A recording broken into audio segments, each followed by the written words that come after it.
Zombie drug. ఈ యొక్క వీడియోని చాలామంది చూస్తుంటారు. ఒక బ్లింకిట్ పర్సన్ అలానే ఆగిపోయి తను ఏం చేస్తుందో తెలియకుండా అలానే స్టక్ అయిపోవడం అందరం చూస్తుంటాం. అసలు అక్కడ ఏం జరుగుతుందంటే తను ఒక డ్రగ్ వాడినాడు. ఆ డ్రగ్ పేరు వచ్చి జైలజన్. అది అసలు డ్రగ్గే కాదు, అది ఏంటంటే పశువులకు కానీ పెద్ద పెద్ద యానిమల్స్ని ట్రీట్ చేయడానికి వాడే ఒక మెడిసిన్. దాన్ని మనుషులు వాడుకొని దాని నుంచి వారు ఎక్కువగా ఒక మత్తు పొందడం చూస్తున్నాం.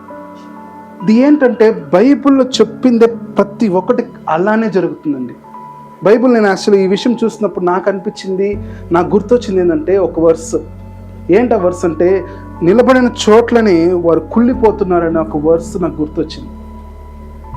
ఏంటంటే ఈ యొక్క డ్రగ్ వాడడం వల్ల ఏం జరుగుతుందంటే మన బాడీ అలానే కుళ్ళిపోతుందంట. మామూలుగా మనిషి చనిపోయినాక కదా కుళ్ళిపోతాడు, కానీ ఈ యొక్క డ్రగ్ ఏంటంటే ఇది వాడుతూ ఉన్నప్పుడే బాడీ అలానే రాట్ అయిపోతుందంట, అదే కుళ్ళిపోతుందంట. దీన్ని ఇన్ని సంవత్సరాల వెనక బైబిల్లో కరెక్ట్గా ప్రొఫెసర్ చేయబడింది. సో నేను చెప్పేది ఏంటంటే సమయం చాలా దగ్గరైంది. ఇలాంటివి చాలా వస్తాయి, జాంబీ డ్రగ్ అని వేరే వేరే వస్తాయి.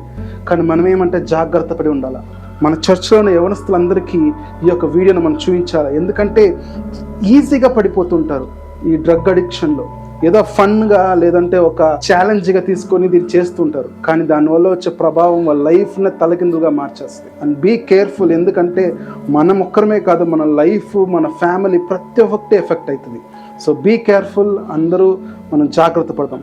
అలానే ఈ వీడియోని షేర్ చేయండి, కమెంట్ చేయండి. Thank you so much.